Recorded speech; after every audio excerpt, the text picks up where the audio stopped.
Alright, hello everybody, and welcome back to Flatlands SMP. I'm Solo YOLO again, and we're going to try and get this villager thing working. So I mentioned two methods which might work last episode, and we're going to attempt to carry them out this episode. The first of which requires a wee bit of creativity, a wee bit of imagination, but we need to move the villagers. And I thought instead of moving them to another box, we'd move them somewhere that's a little more homely. Oh wait, I guess we could move them to that other village. It's just it's quite far away, and they're kind of useful to have around. So I'm not sure if Sendra will mind, but I kind of want to build something outside the compound. I'm sure he'll be okay with it. Part of me actually wants to go and find out where the slime chunks are, and I want to half slab them.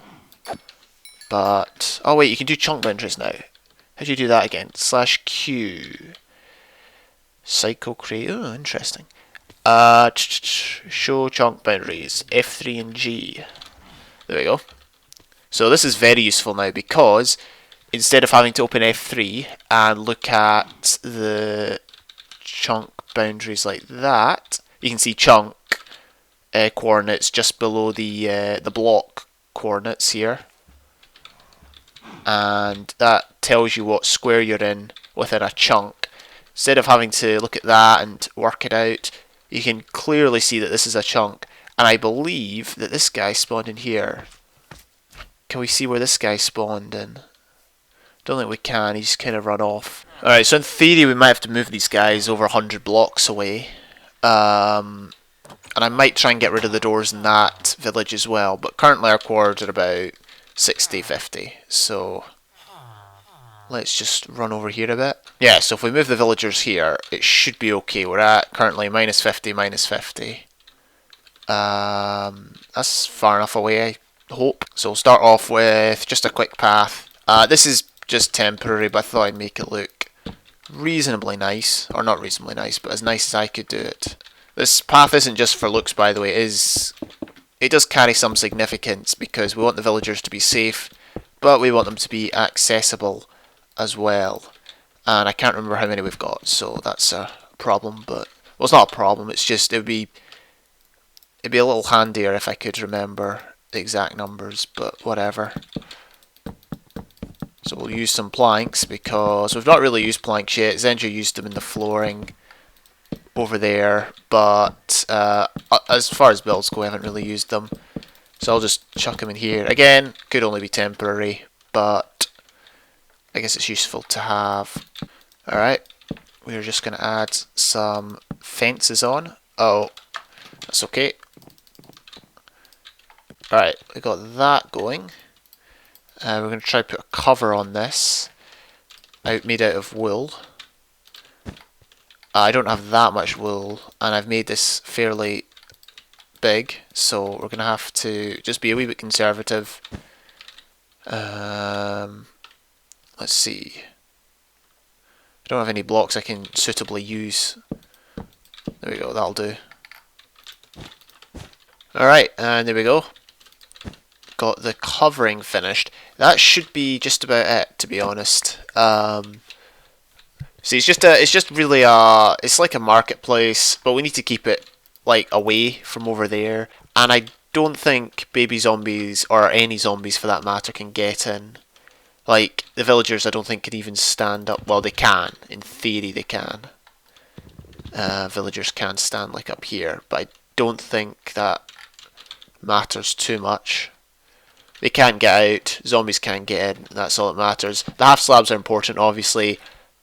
If we made this one lower, baby zombies would be able to get in. If we didn't have the half slabs, we wouldn't really be able to access the villagers that well. Let's move the villagers in, I guess. I wasn't sure if we should split them into sections or have them free roaming. We'll probably just have them free roaming, to be honest, because it's really too small in there to split into sections. It's going to be a long journey around the compound. So what do you like to do on long journeys? Do you like to read? Do you listen to the radio? Listen to music? This my vehicle doesn't come with a radio, unfortunately, so we just have to imagine. we've got it easy over here in Britain because our island's like 5 miles wide, and journeys literally only take like half an hour at most. Whereas in North America, long journeys are usually like 40 hours long and all that stuff. So yeah, I don't think I can really talk about long journeys. Alright, here we are. I've not really thought of a good way of getting these guys in. We obviously can't go up there. We might have to build some sort of a ramp or something. Alright, and they're all in. I've managed to modify the marketplace, I guess you could call it. I modified it back to what it was. And I think you can reach every single villager. Yep, you can reach the far away ones, so that's good. So we can use this to trade now, that's useful. The reason it's over here, just to reiterate, not in the compound, is because we want to get it away from the villager breeder on the far side. Whether this will work or not, I am not entirely convinced, but it's worth a shot, right? It doesn't really do much damage.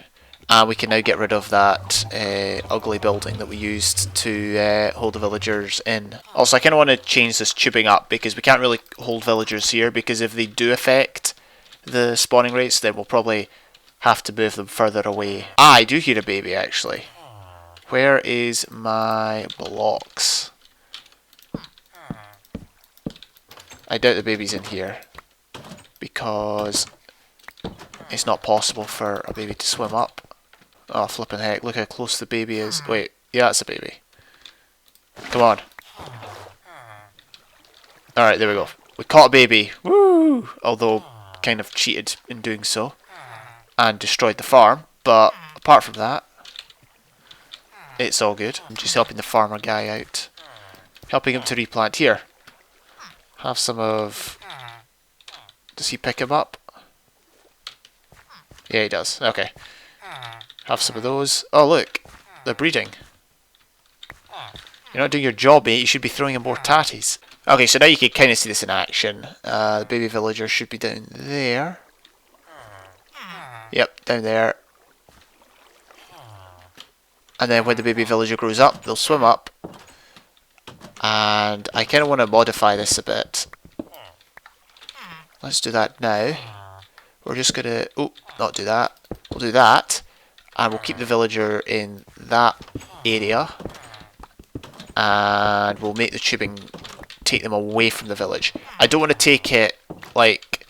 I don't want to move them this way, because that would take them like right in front of the compound, and I'm not entirely convinced Sandra would want that.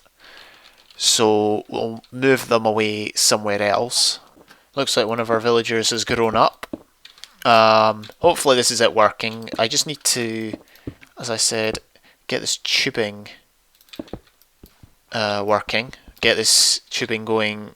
I'm not sure how far. I didn't have to go that far in my single player when I made this thing. Or something similar. But it would still be ideal to go just a wee bit of ways to give the farm space and time to produce villagers. There's so many cows. Oh, and there's a pig in the cow section. This is just mucked up, to be honest. There's a cow in the horse. Oh, probably because it climbed up the redstone wiring. But still, like, the animals are all mucked up, which is a real shame. But I'd rather it was this way than they were dying. I've got a feeling we should just kind of stop it there for now, see if it works continuously. Unfortunately, I don't have any more blocks. So yeah, we'll just get them to stop here. And then we'll just box them in. I guess we should box them in up top, because if we box them in at ground level, zombies would be able to infiltrate it, and... Well, technically they wouldn't. It's just a case of better safe than sorry, you know what I mean? It's like... if there's no point in putting them to ground level when there's a chance that the zombies will be able to, you know, punch them through the block, or, you know, maybe a baby zombie will get in at some point. Let's just not take any risks with it, shall we? We need to light up this area. Let's just go and get it going. There we go. So this should run the whole way. It's lit up enough. I mean, mobs won't spawn when there's water, but whatever. Alright, how are we going to do this? This is a bad idea. I know it already, but I want to see if we can produce infinite villagers. Should we put them all the way in the bottom of the world? Is that a good idea? That doesn't sound like a good idea, does it? That way they can all be in the same area.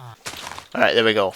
And we just need to remember to cordon that off. So if we open that, we can see two entities. Now, we should probably make some sort of an access for this. I was going to say we should build a door, an iron door, so the zombies don't break it down. But then I was like, oh wait, no iron. How important iron is, eh? Right, I think we'll use these. Okay, so what? These baby villagers here. Oh, flip. One of them grew up in here. Thought that would happen. I'm gonna try and shove the librarian here. He's the one that sells glass. Right, I'm wondering if we can shove one of these guys in here. Not both he is, just one he is. One he is. Come on. Right, will he fit under? Yep. Oh, good. Alright. I guess we could put a trap door there, technically. That would be a bit easier. But anyway, this seems to be working a wee bit better. So we'll have at least one more villager.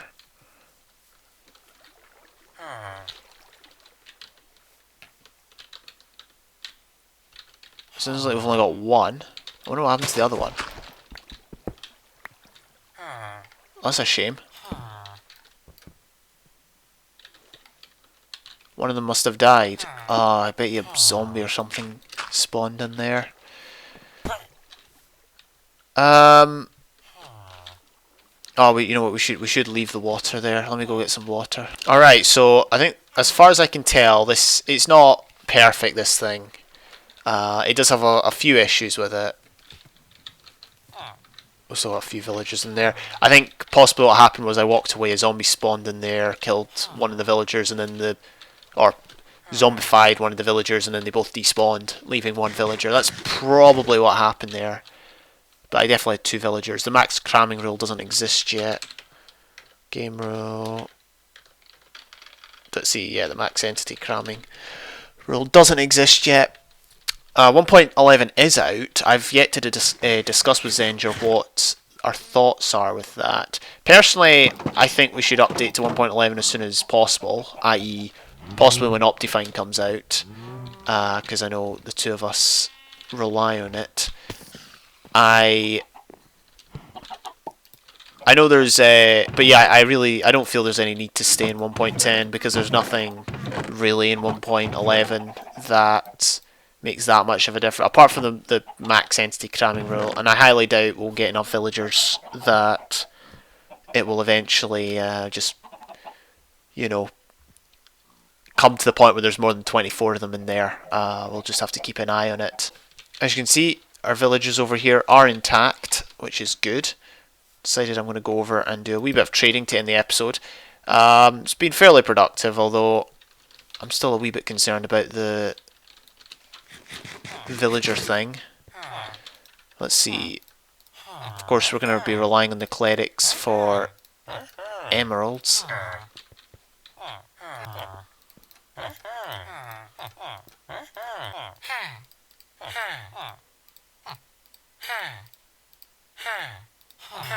Alright, so I just did a spot of trading there. Managed to get 52 emeralds, which is fantastic. Got rid of all of our rotten flesh, which hopefully Zenger won't mind about. How many emeralds do we have total? Can't seem to see any other ones.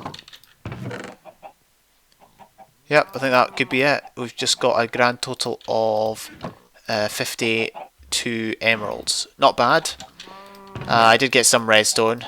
Clerics are good because they do give good things like redstone, lapis, whatnot. So we've got them to work with. Unfortunately, we've still got a lot of animals out. I've yet to think of a good solution. Things are getting a bit crazy around the compound. I'm not sure if Zendra's been on since all this has happened, but he'll be in for a surprise when he comes on. But yeah, thank you very much all for watching. Hope this hasn't been too boring, and I will see you next time. Goodbye.